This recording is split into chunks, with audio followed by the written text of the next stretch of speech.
critical minerals mission of the government of India. Why critical minerals? They are a buzzword all around for the past 2-3 years. बहुत सारे ऐसे critical metals हैं जो India में available ही नहीं.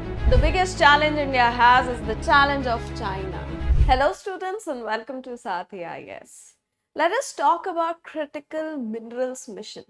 Now this mission has recently been announced by the Indian government. We'll go into the details a little later. First, I'll tell you why this is important, why critical minerals, they are a buzzword all around for the past 2-3 years. See, critical minerals include certain of those minerals which are very much essential with regards to clean energy technologies, defense technologies, supercomputing, quantum computing, then space technologies and so on. So if any country wants to develop itself with regards to these technologies, become a pioneer in these sectors, तो उसको critical minerals की availability पे बहुत ज़्यादा focus करना पड़ेगा. Critical minerals की जो supply chain है, because of the presence of China, because of the monopoly of China, ये बहुत ज़्यादा हिली हुई है. इन सारी चीज़ों के बारे में हम अभी देखेंगे. First, let us talk about the critical minerals mission of the government of India. Now, ये जो mission था, it was announced this year in the budget. जो 2024-25 का बजट था, उसमें इस मिशन को अनाउंस किया गया था. एंड फॉर्मली अब ये मिशन लॉन्च होगा इन द ईयर 2025. अभी तक ग्राउंड वर्क चल रहा था with regards to this mission. अब फॉर्मली हम इसको लॉन्च करेंगे. जो हमारे मिनिस्टर हैं ऑफ माइंस, उनने ये डिक्लेयर किया है कि that it will be formally launched in the year 2025. अब इसके ऑब्जेक्टिव्स क्या हैं, एम्बिशंस क्या हैं, इसके लिए हमने क्या ग्राउंड वर्क किया है, विल चेक दैट आउट. उसके पहले हम ये समझते हैं कि क्रिटिकल मिनरल्स एग्जैक्टली कौन कौन से हैं, क्या क्या है. Critical minerals very much essential for energy transition.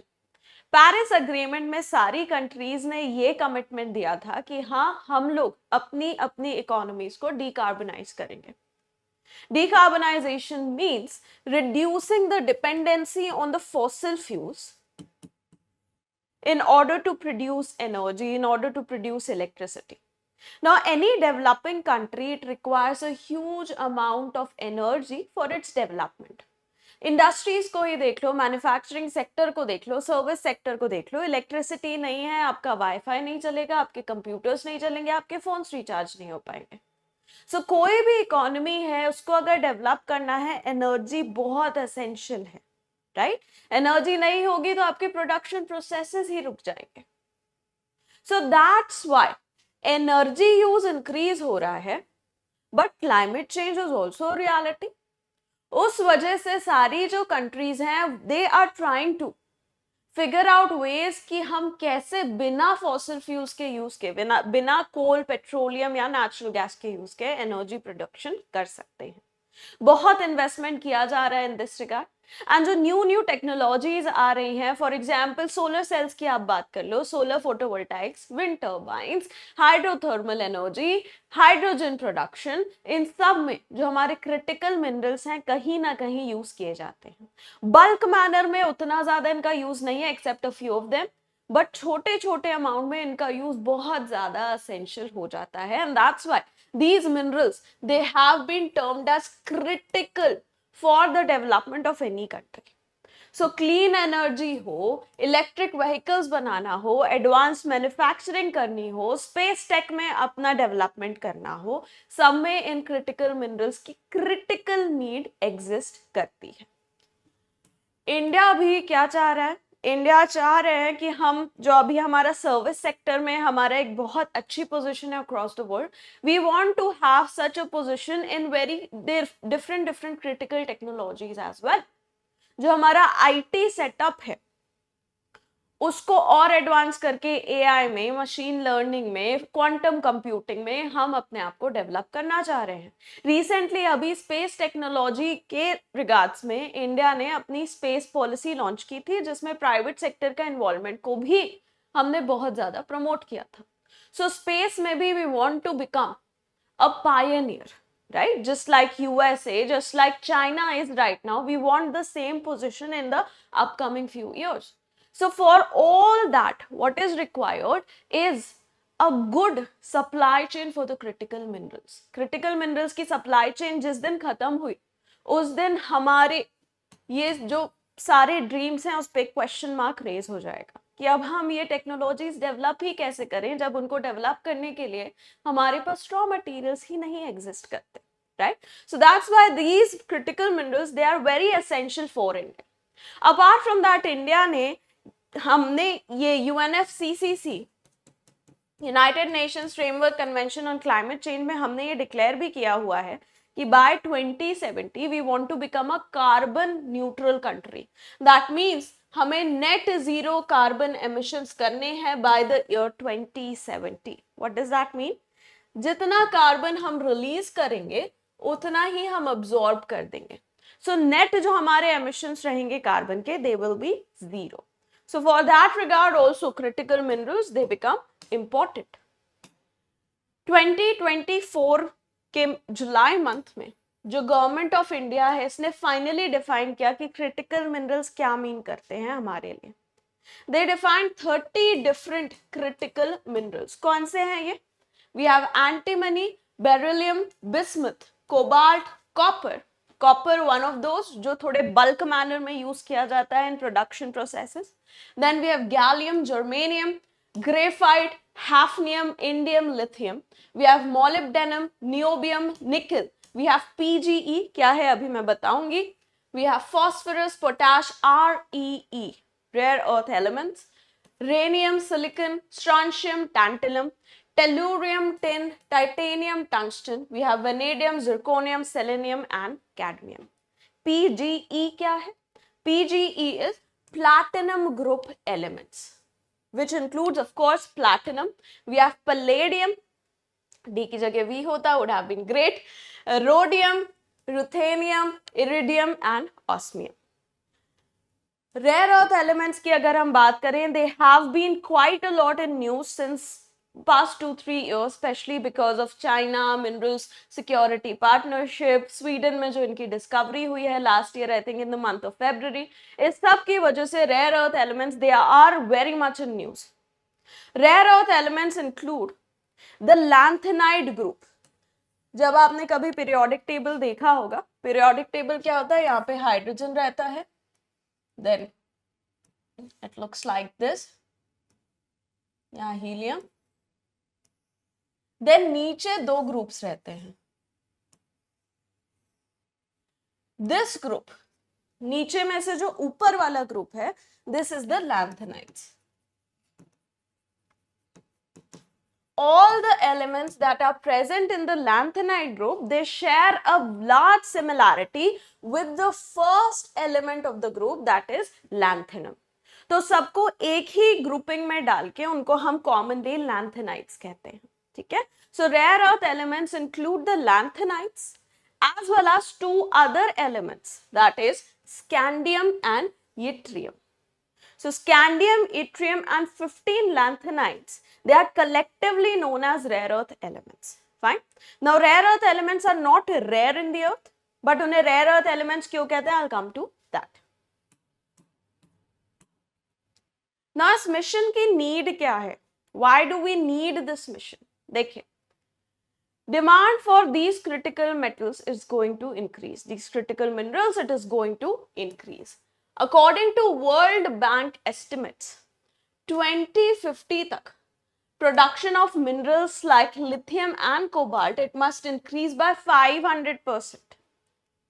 जो हमारे क्लीन एनर्जी टेक्नोलॉजीज है उनका डिमांड बढ़ता जा रहा है, हमारी ईवीज का डिमांड बढ़ता जा रहा है. Lithium, cobalt, they are very much essential in development of these technologies. आपके पास अगर ईवी है, इलेक्ट्रिक व्हीकल है, आपको पता होगा उसमें एक लिथियम आयन बैटरी डलती है. उस लिथियम आयन बैटरी की एक लाइफ होती है. After a while, after 7 to 10 years, you will have to change that battery, otherwise आपकी जो कार है वो प्रॉपरली चलना बंद हो जाएगी.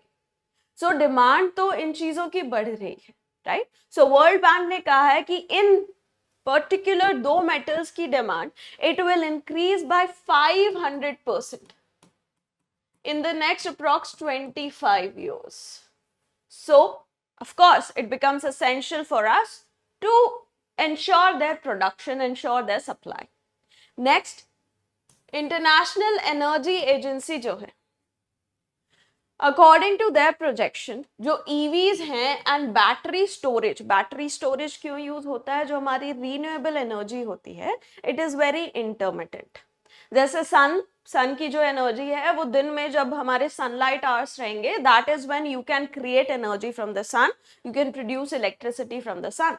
Wind energy, as long as the wind is moving you can produce wind energy.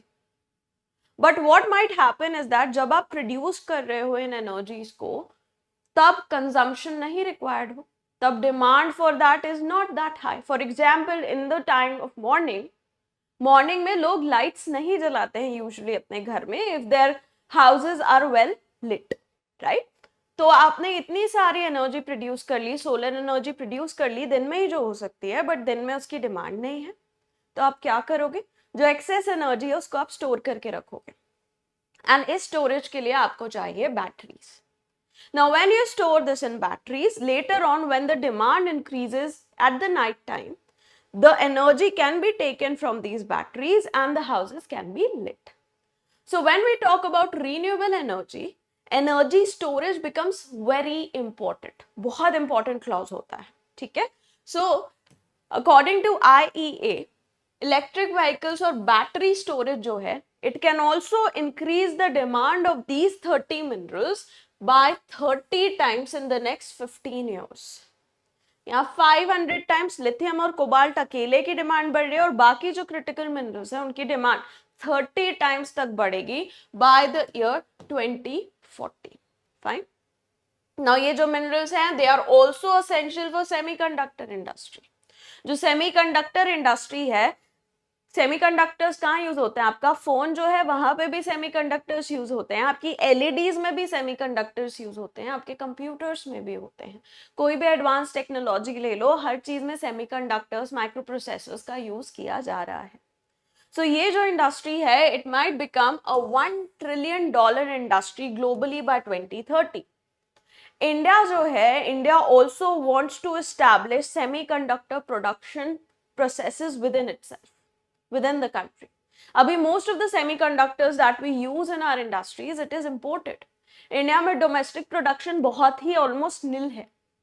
So semiconductor mission वगैरह government of India ने स्टार्ट किया है in order to increase the presence of semiconductor production and fabrication within the country. So again, अगर आपको production fabrication करना है इन semiconductors का, you will need these elements that go into manufacturing of the process. Right? So again, this also increases the need for this mission, right? Now mission के objectives हम देख लेते हैं.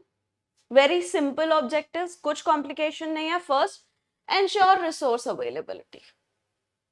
हमको develop होना है, हमको हमारी manufacturing process को secure करना है, ताकि कहीं भी कोई ऐसी कमी ना आए जिसकी वजह से हमारी जो प्रोडक्शन प्रोसेस है, प्रोडक्शन फैसिलिटी है, वो बंद हो जाए, right.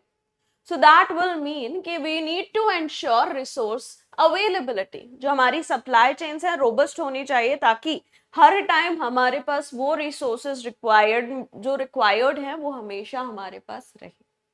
Second, boost domestic mining. जो हमारा माइनिंग सेक्टर है, it does not contribute a lot to our GDP. India specially जो हमारा पेनिनसुलर रीजन है, जो हमारा ईस्टर्न हिल्स हैं, वो they are very rich in minerals, but हमारे जीडीपी में mining does not contribute a lot. इस पे क्वेश्चन भी आ चुका है यूपीएससी में, मेंस में. सो वो हमें बूस्ट करना है, डोमेस्टिक माइनिंग बूस्ट करनी है. Of course it will counter with environment protection. जो अभी हमने पिछला जो वीडियो था मेरा, that was state of forest report, it will counter with that, but then we need to have a balance. Sustainable development क्या है? There needs to be a balance between environment, economy and society. हम बस environment को support नहीं कर सकते at the cost of economy or society. हम बस economy को promote नहीं कर सकते at the cost of environment, society, and same goes for society. We cannot promote that at the cost of environment and economy. Sustainable development is all three should be equally given a chance to develop. ठीक है? Third, overseas asset acquisition,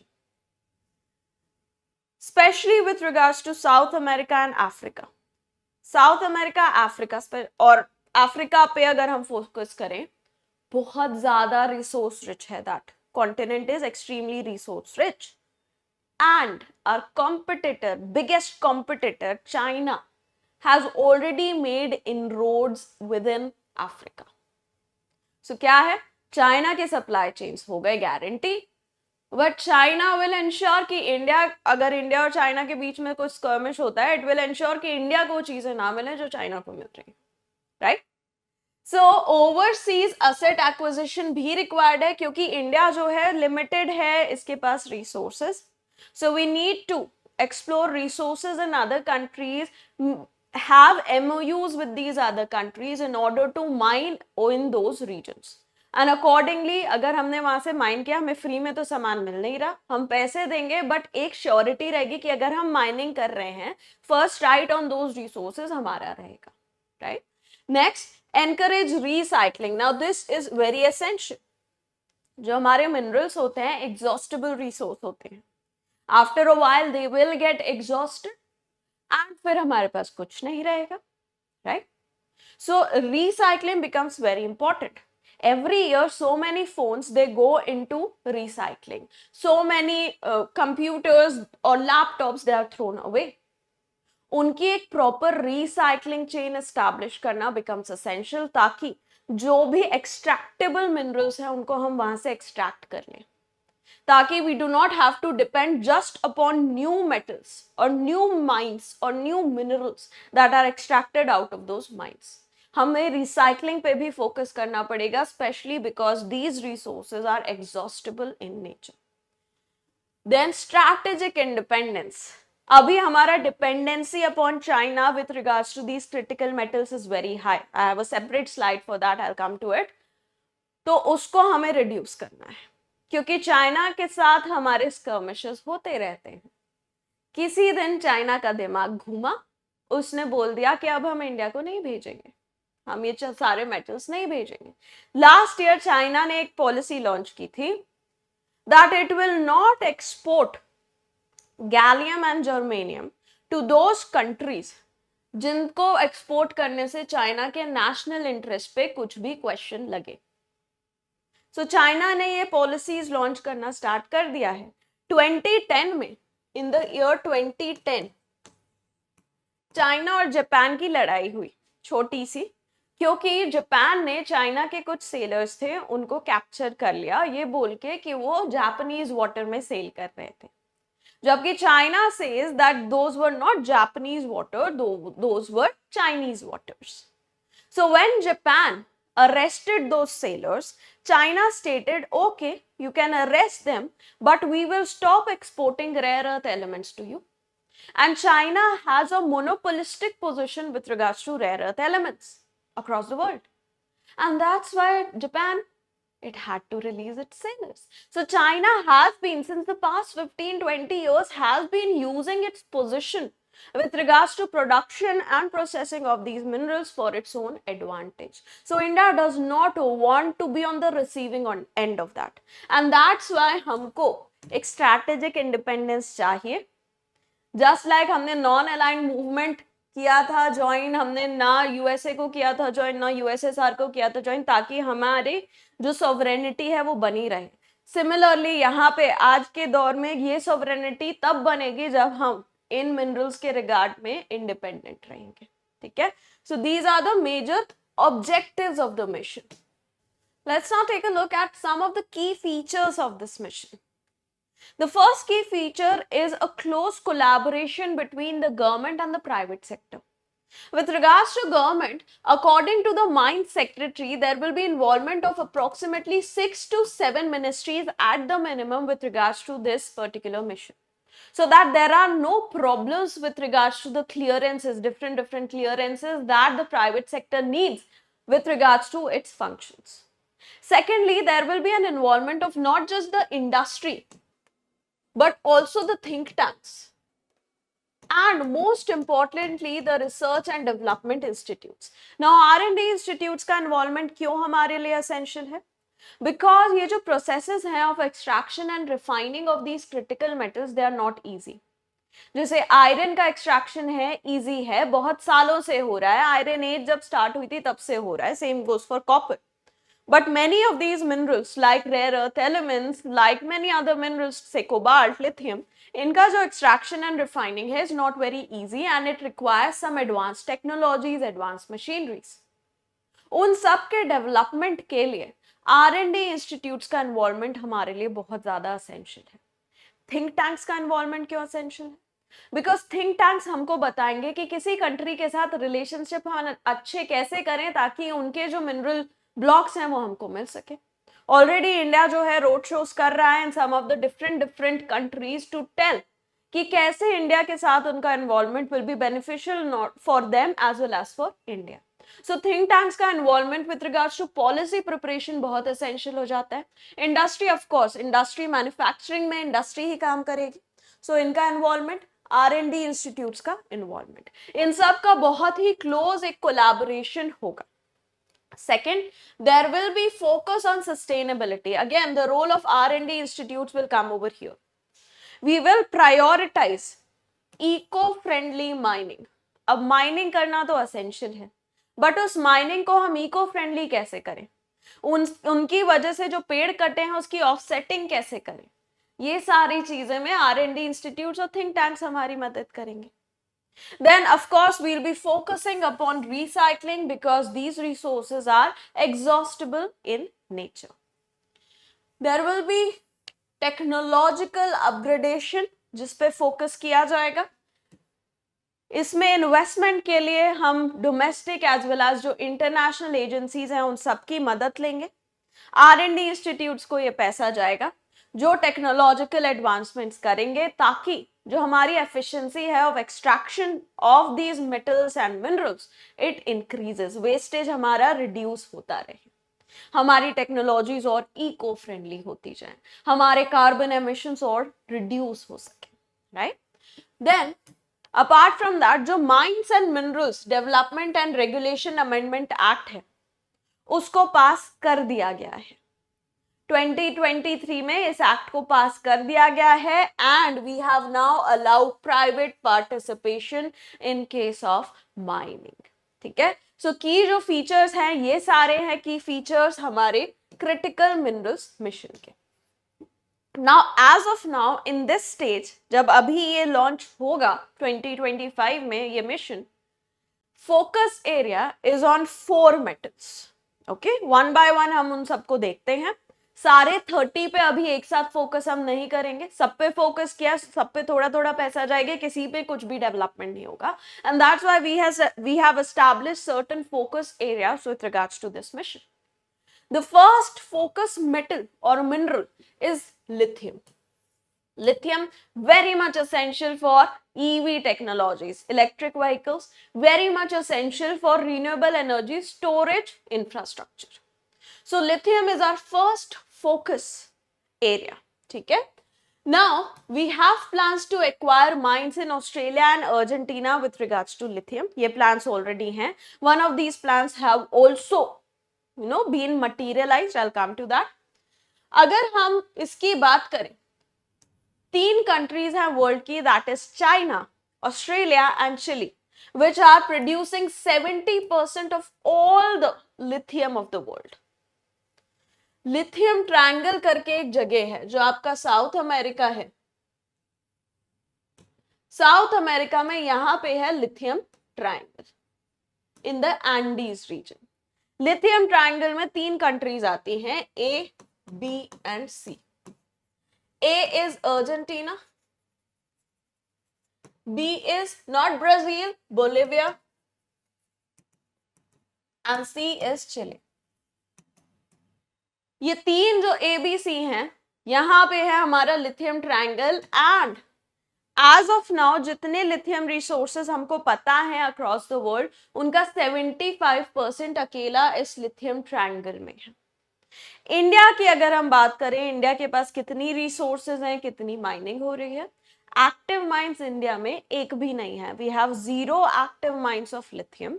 however, a mine in the state of Chhattisgarh at a place known as Korba, जहां Coal India limited का भी एक plant है। कोरबा छत्तीसगढ़ में एक mine का एस्टैब्लिशमेंट हो रहा है और वो सून प्रोडक्शन स्टार्ट कर देगी। अपार्ट फ्रॉम दैट रिजर्व्स की बात करें, we have around 5.9 million tons of reserves of lithium which are spread across Jammu and Kashmir, Rajasthan and Karnataka mainly. थोड़े स्पोरेडिक रिजर्व्स ऑफ कोर्स और जगह भी हैं, जैसे कोरबा में हम लिथियम माइनिंग स्टार्ट कर रहे हैं, छत्तीसगढ़ में भी स्पोरेडिक रिजर्व्स हैं, but most of these reserves are concentrated in Jammu and Kashmir, Karnataka as well as Rajasthan. So this is the first focus mineral of the critical minerals mission. Second आता है cobalt. World bank ने क्या बोला था? Lithium and cobalt का demand 500% बढ़ जाएगा by the year 2050. So of course we are focusing on lithium and cobalt. Cobalt की अगर हम बात करें, India is focusing on overseas acquisition. One of these acquisitions have already been done with regards to cobalt. Cobalt भी कहाँ use होता है? Renewable energy and EV production. Top producers अगर हम ग्लोबली कहें, टॉप पे है Democratic Republic of Congo, DRC। 70% of the total cobalt production of the world is done by DRC। And अभी हम चाइना एंगल पे भी आएंगे with regards to DRC, okay, so don't worry. Top producer is Democratic Republic of Congo. Next we have Philippines, Indonesia, Australia and Cuba. India में there is no domestic production currently. Lithium में भी domestic production अभी नहीं था, इसमें भी domestic production नहीं है, and we are completely immensely dependent upon imports for fulfillment of all the needs with regards to cobalt. However, potential reserves हैं Singhbam district of east Singhbhum of Jharkhand. जो सिंगभम वाला रीजन है that is a craton, it is a craton और a shield. It is, अभी एक latest study आई थी that region of the world, it probably is the first land to emerge above the oceans after earth got created. Earth के creation के बाद पहला piece of land जो surface के ऊपर आया था, ओशन सरफेस के ऊपर आया था, that was the सिंगभम reason.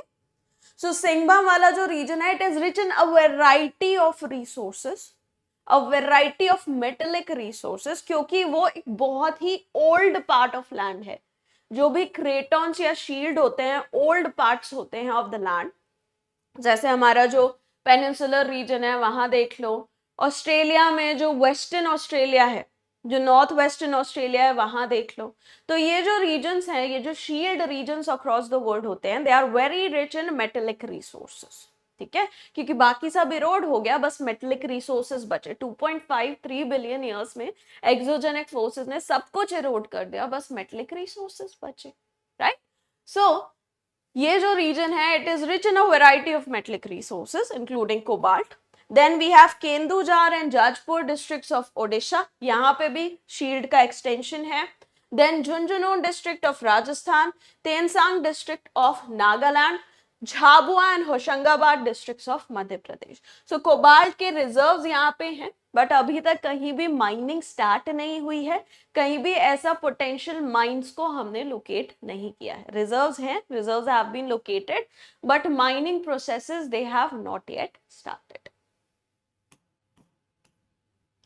Then we have nickel. Cobalt and nickel usually they go hand in hand. Many times cobalt और निकल जो हमें नेचर में मिलते भी आसपास में, ठीक है। सो निकल जो है again important for EV batteries and many other renewable technologies. Top producers globally, first पे we have Indonesia, then Philippines and Russia.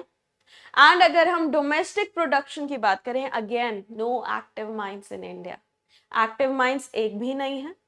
Import करके निकल प्रोडक्शन हो रहा है, इंपोर्ट करके रिफाइन करके हम प्रोड्यूस कर रहे हैं। हिंदुस्तान कॉपर लिमिटेड और प्राइवेट सेक्टर में वेदांता है। In fact Vedanta was the first company in India including public and private sector to start refining and production of nickel. But mining zero हो रही है, माइनिंग इसकी बिल्कुल नहीं हो रही है इंडिया में। एस्टिमेट्स के हिसाब से इंडिया के पास निकल के रिजर्वॉयर्स भी बहुत कम है, ओनली अबाउट 0.2% ऑफ ग्लोबल निकल रिजर्वॉयर्स। बट और अगर हम जियोलॉजिकल सर्विस करें, हो सकता है कहीं मिल जाए, गलती से हमें निकल मिल जाए, but as of now on the basis of current levels of knowledge, India contains very small amount of nickel, that is only 0.2% of the global resource. और ये कहाँ पे है? Primarily in Odisha, in Sukinda valley, Jajpur, Mayurbhanj, Keonjhar, in Jharkhand, Singhbum East, and in Nagaland. Nagaland में there is a place known as Kifire, वहां पे। Now in addition जो निकल है, it is found associated many times, it is found associated with uranium deposits. तो India में uranium mining कहाँ पे हो रही है? जादूगोड़ा इन झारखंड। सो जादूगोड़ा में यूरेनियम हम प्रोड्यूस कर रहे हैं, उसका रिफाइनिंग कर रहे हैं, and we have started establishing processes to extract nickel from these mines as well.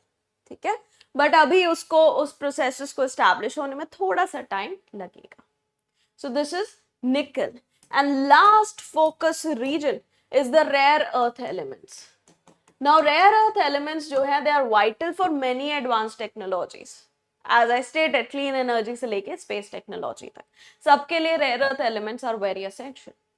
But rare earth elements, इनका जो नाम है, इट इज मिसनोमर, है ना, it's a misnomer. Why? Rare earth elements, they are not rare in earth's crust, that is one thing you need to establish. ये earth की crust में बिल्कुल रेयर नहीं है, ये है, अच्छी क्वांटिटी में अवेलेबल है। द प्रॉब्लम इज कि एक जगह कॉन्सेंट्रेटेड मैनर में इनका presence, that is rare.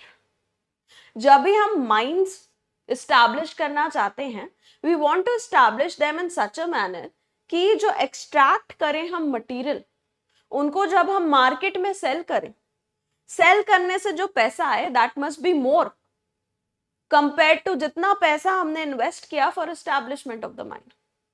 So that means कि अगर माइन ऐसी जगह आपने एस्टैब्लिश की जहां पे आउटपुट बहुत ही कम सा रहेगा, तो आपको अपने इन्वेस्टमेंट पे रिटर्न तो बिल्कुल नहीं मिलेगा।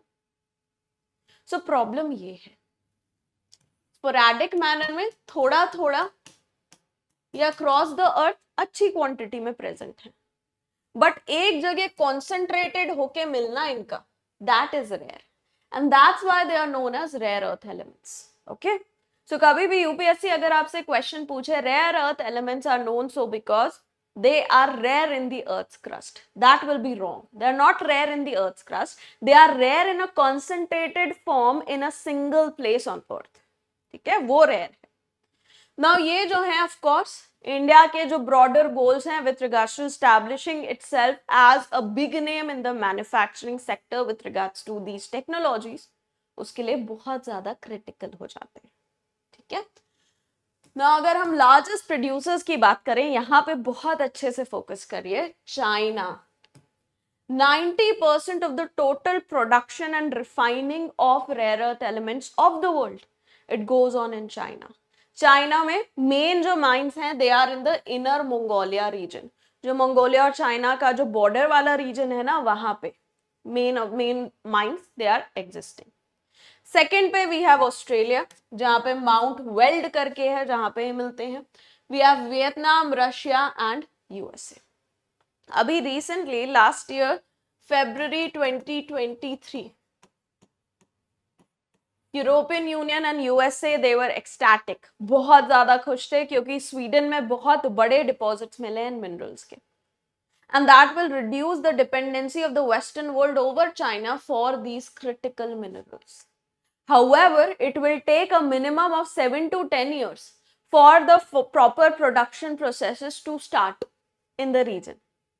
क्योंकि again, as I stated, इनकी जो extraction and refining की जो processes हैं, they are not very easy and they require advanced technologies. ठीक है, और चाइना ने अभी इन टेक्नोलॉजीज के एक्सपोर्ट पे बैन करके रखा है। नेक्स्ट, ये जो नियर मोनोपोलिस्टिक पोजिशन है China, that is a cause of nervousness and concern amongst the western countries, and against that the western countries they have come together for the establishment of the minerals security partnership. IR में आपने पढ़ा होगा, to ensure that the supply chains of these critical minerals, they are not disturbed across the world. India की अगर हम बात करें, India के पास some of these rare earth elements का रिपोजिटरी है, सबका नहीं है, कुछ का है. India has 13.07 million tons of monazite sands. Now ये जो monazite sands हैं, ये 50 to 60% rare earth elements के ऑक्साइड से बनी हुई है. ठीक है, इन्हीं मोनाजाइट सैंड से हमें थोरियम भी मिलता है, but thorium is not a rare earth element, ये याद रखना. थोरियम रेयर अर्थ एलिमेंट नहीं है. मोनाजाइट सैंड से हमें थोरियम भी मिलता है, रेयर अर्थ एलिमेंट्स भी मिलते हैं. इंडिया का जो कोस्टल रीजन है, कोस्टल ब्लीच के प्लेसस सैंड्स हैं in Kerala, Tamil Nadu, Odisha, Andhra Pradesh, Maharashtra, Gujarat, and in certain parts of Jharkhand, West Bengal and Tamil Nadu, ये हमें डिपॉजिट्स मिलते हैं जिनसे हम कुछ रेयर अर्थ एलिमेंट्स को एक्सट्रैक्ट कर सकते हैं. But all of them are not available in India, only a few of them are available. Rare earth elements की अगर हम बात करें, India is 5th largest with regards to the global deposits. But India does not have any heavy rare earth elements in extractable quantities. जो हमने lanthanides देखे थे, 15 lanthanides थे. जो ये वाले lanthanides हैं at the end of the spectrum, these are the heavy rare earth elements. इनके extractable quantities इंडिया में नहीं है, उसके लिए we are completely dependent on imports. Okay, so this is another special focus mineral. तो 4 special focus minerals कौन कौन से हो गए? We had lithium, nickel, cobalt and rare earth elements. ठीक है, स्पेशल फोकस अभी फर्स्ट स्टेज में इन पे रहेगा.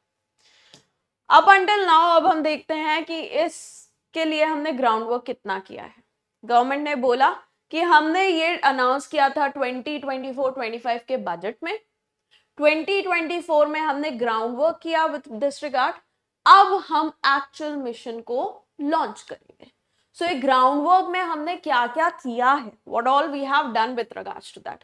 First, we have already passed the Mines and Minerals Development and Regulation Act, which supports private sector involvement in the mining sector. ठीक है. Second, India जो है इसके rare earth elements के deposits are higher than Australia and Canada. सो इस वजह से हमने ऑलरेडी 24 जो critical and strategic domestic mines हैं उनका ऑक्शन कर दिया, ताकि माइनिंग प्रोसेस अब स्टार्ट होने लगे. हमने इनका ऑक्शन कर दिया. 24 of them they have been sold away to the private sector and the public sector enterprises, ताकि अब इनकी क्विकली माइनिंग स्टार्ट हो सके. Apart from that, we are undertaking road shows in various different countries, ताकि जो international agencies हैं, international जो companies हैं, इंडस्ट्रीज हैं, जो पब्लिक सेक्टर यूनिट्स हैं दूसरी कंट्रीज के, वो अपना इंटरेस्ट दिखाएं और वो भी इंडिया में आके इन्वेस्ट करें in the mining of these critical elements. ठीक है, so this is also some of the ground work that we have already done. Apart from that, we also have plans to acquire critical mineral blocks in other countries. I'll come to details of this in a while. Then land पे तो हमने mining का देख लिया कि क्या करना है. We have also applied for licenses for underwater mining, deep sea mining in 2 specific regions of the world. जो International Seabed Authority है, because India is a part of United Nations Convention on Law of Sea, India को अगर high seas में mining करना है तो India will have to take permission from International Seabed Authority. US is not a part of UN clause and that's why US जो है वो mining नहीं कर सकती technically, but then USA is USA. Anyhow, जो यूएन क्लॉज है, India as a member, India ने International Seabed Authority के पास अप्लाई किया है for licences for mining in 2 specific regions in Indian Ocean. First, hydrothermal vents in the Carlsberg Ridge of Central Indian Ocean. जहां से हमको क्या क्या मिल सकता है, copper which has been listed as one of the critical minerals, zinc, gold and silver. Where is this Carlsberg Ridge? यहाँ पे दिस इज कार्ल्सबर्ग रिज. हमने अप्लाई किया है कि हमको यहाँ पे कुछ रीजन्स मिल जाए to explore and to mine in order to extract the minerals. Second, we have also applied for extraction of cobalt-rich ferromagnetic crusts of Afnase Nikitin Seamount. Afnase Nikitin Seamount भी Indian Ocean में है. You can see over here, है ना? Of the coast of Sri Lanka, of the coast of Indonesia. However, यहाँ पे problem ये आ गई है कि इंटरनेशनल सीबेड अथॉरिटी ने कहा है कि एक कोई कंट्री है which is saying that this Nikitin sea mount region it is in fact in their exclusive economic zone. अब आईएसए ने बोला नहीं कि कौन सी, पब्लिकली दे हैवंट डिक्लेयर्ड किस कंट्री ने बोला है, but it might be Lakshadweep और सम अदर और इंडोनेशिया. तो इंडिया को उनने बोला है कि आप क्लैरिफिकेशन दे दो, अगर क्लियर हो जाता है इश्यू तो हम आपको अलाउ कर देंगे यहाँ पे भी माइनिंग. बट हाँ, डेफिनेटली अभी हमारे पास इतनी अच्छी टेक्नोलॉजीज नहीं है कि हम डीप सी माइनिंग कर सकें. बट हाँ, एक्सप्लोरेशन कर रहे हैं, we are trying to develop these technologies, ताकि इन द फ्यूचर हमें लाइसेंस तो मिल जाएगा और कुछ सालों में हम वहाँ पे माइनिंग भी शुरू कर देंगे. That again raises some other environmental concerns. I won't go into depth of them. नहीं तो ये हमारा जो lecture है completely tangential चला जाएगा. Okay. Apart from that, India has also established Kabil. Now, what is this Kabil? Let's take a look. So, Kabil is an acronym for Khanij Bidesh India Limited. Now, Kabil was established in the year 2019 and it has equity contribution. That means 33% सबका contribution, 33.33%, one third सबका contribution है. 3 central sector public sector enterprises हैं. One is the National Aluminium Company, NALCO. Then we have HCL, Hindustan Copper Limited, and we have Mineral Exploration and Consultancy Limited. ये जो 3 agencies हैं, इनका one third contribution है for the establishment of Kabil. Now Kabil क्या करेगा? जो हमारा critical minerals mission है उसमें एक चीज क्या है कि हम जो डोमेस्टिक माइंस हैं उनको एक्सप्लोर करेंगे, उनके लिए इंटरनेशनल इन्वेस्टमेंट्स इनवाइट करेंगे. Apart from that we will also ensure कि जो हमारे बाहर की कंट्रीज हैं उनके साथ हमारे कुछ एमओयूज हो जाए, ताकि वहां पे जो मिनरल्स इंडिया में अवेलेबल नहीं है हम वहां जाके उनको एक्सप्लोर कर लें. सो काबिल will be the face of it. काबिल विल बी ensuring कि हम वहां जाके explorations करें. It will be the company of India that will on the behalf of government of India explore these mines in other countries. ठीक है. Already pipeline में कौन कौन से projects हैं? This I have said कि मैं बताऊंगी आपको. First, cobalt lithium exploration in Catamarca province of Argentina. इस पे already हमारी deal हो चुकी है. Second, we have signed an NDA, non-disclosure agreement for lithium mining in Chile. And we are currently working with Australia to explore lithium and cobalt projects. तो जो Argentina में है वो ऑलरेडी हो गया है, स्टार्ट हो जाएगा कुछ टाइम में वहां पे माइनिंग. एमओयू और एनडीए साइन हो गया है चिलियन गवर्नमेंट के साथ. और ऑस्ट्रेलिया में हम एक्सप्लोर कर रहे हैं कि कौन सी जो माइंस हैं उन पे हम जाके माइनिंग शुरू कर सके. ठीक है. So this is Kabil. Now apart from that, जो अफ्रीका है, अफ्रीका बहुत एसेंशियल हो जाती है हमारे लिए with regards to our critical minerals. क्यों, कैसे? Around 30% of the world's known critical mineral reserves जो हैं, they are in Africa. 1/3 approx 1/3 Africa में है reserves. है ना.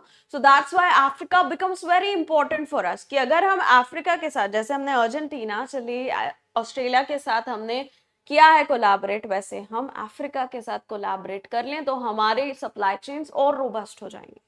राइट. नाउ इस रिगार्ड में इंडिया और अफ्रीका के जो हिस्टोरिकल टाइज हैं that can also be leveraged. हमारे हिस्टोरिकल टाइज हैं जो colonialism हमारा एक common history रहा है, colonialism का common history उसका रहा है of struggle against colonialism. India has always supported Africa. India और African Union के बहुत अच्छे relationships हैं, right? वो सारे जो ties हैं वो हम बहुत अच्छे से use कर सकते हैं. We also have a 3 million people strong diaspora in Africa which can also be leveraged to ensure कि इंडिया के फेवर में पॉलिसीज एस्टैब्लिश हो इन अफ्रीका. करंटली इंडिया के पास ऑलरेडी MOUs हैं, memorandums of understanding with Zambia and Zimbabwe with regards to geological surveys and mapping of the minerals across these countries. Fine. There are multiple opportunities for mutual growth through sustainable collaborations between India and Africa. Africa चाह रहा है कि उनके जो minerals हैं उनके पास में भी टेक्नोलॉजीज नहीं है, पैसा नहीं है, तो उनके एक्सप्लोरेशन हो, और इंडिया एक्सप्लोरेशन करना चाह रहा है, तो कलेक्टिवली दोनों का एक विन विन सिचुएशन एस्टैब्लिश हो जाएगी. हाउएवर यहाँ पे कुछ चैलेंजेस आते हैं इंडिया के सामने. क्या है challenges with regards to this mission? First, domestic reserves बहुत लिमिटेड हैं. बहुत सारे ऐसे क्रिटिकल मेटल्स हैं जो इंडिया में अवेलेबल ही नहीं है.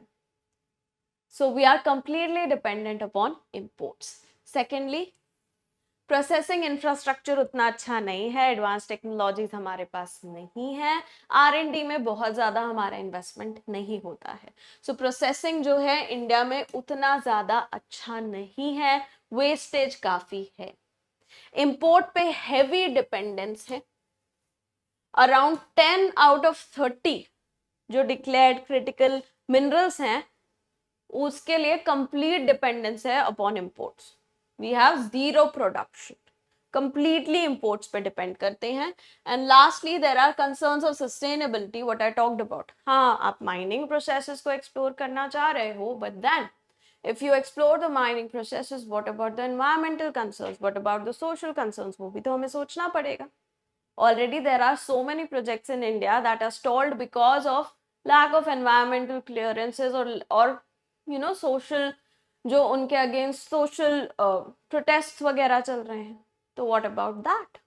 All that also needs to be considered. अब इंडिया बिल्कुल खाली लैंड तो है नहीं. India is the most populous country of the world. तो किसी भी लैंड को आप एक्सप्लोर करना चाहोगे, there will be some people whose rights to that land they will be violated.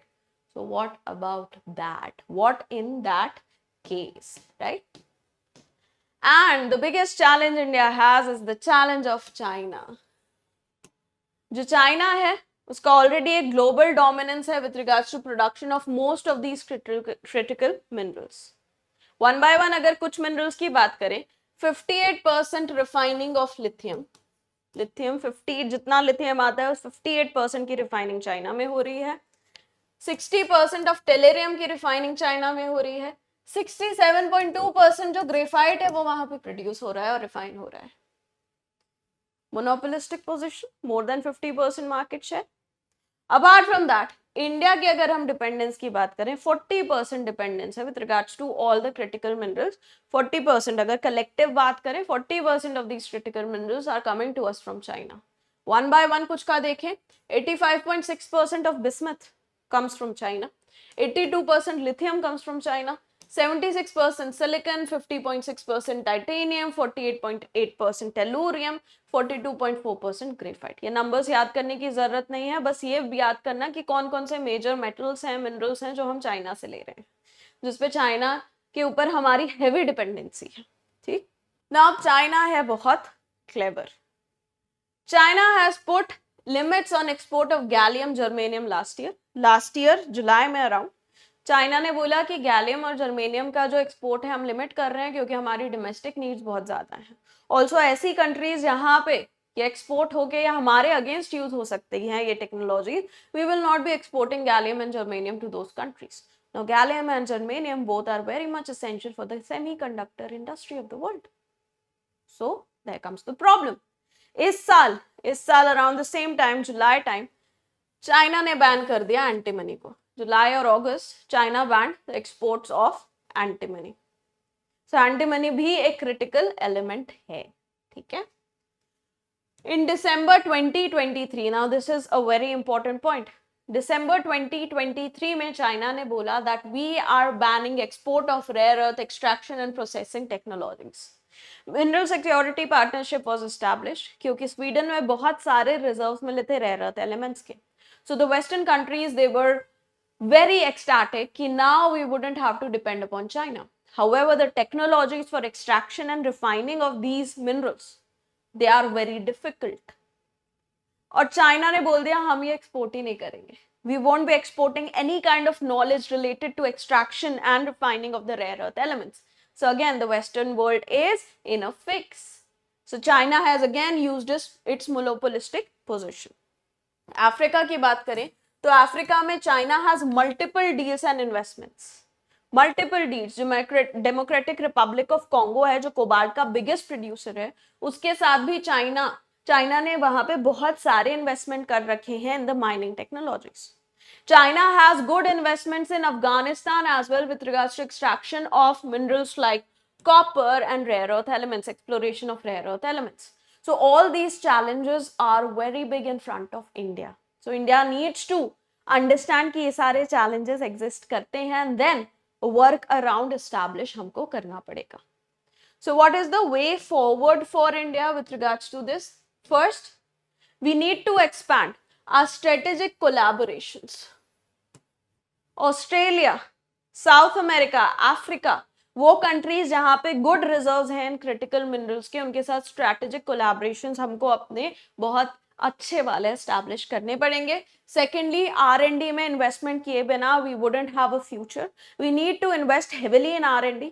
बस गवर्नमेंट इन्वेस्टमेंट नहीं, private sector also needs to be promoted to invest in this sector. India में majority R&D investment is by the government, and that is something that is not seen across the world in the developing and the developed nations. Most of the developed nations, wahan pe private sector has more investments in research and development compared to the government sector. India needs to change that. वो बहुत essential है. Next, जो workforce है, India का जो इतना बड़ा workforce है, वो redundant ना हो जाए. That will create many different economic and social problems altogether. And apart from that, अगर upskilling नहीं की workforce की, तो ये जो critical technologies हम develop करेंगे using these minerals, उनको work करने के लिए हमें बाहर से लोगों को बुलाना पड़ेगा. And that will again drain us of our capital.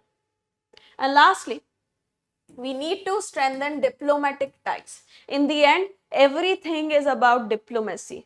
जब दो countries बात करते हैं, सब छोड़ के सबसे बड़ी इंपॉर्टेंट चीज होती है डिप्लोमेसी. आपने अच्छे से रिलेशंस एस्टैब्लिश किए हुए हैं तो वो कंट्रीज आपको सपोर्ट करेंगे. जैसे अफ्रीका में we are expecting that because we have historical good nations with Africa, Indians की इमेज वहां पे बहुत अच्छी है, इंडिया की इमेज बहुत अच्छी है. That's why we might be able to get more and more mineral mines in the region, right. So वो बहुत ज्यादा एसेंशियल हो जाता है. Okay, so just to summarize, critical minerals mission जो है, it was announced in 2024-25 and it will be formally launched in the year 2025. July 2024 में Government of India has already released a list of 30 critical minerals.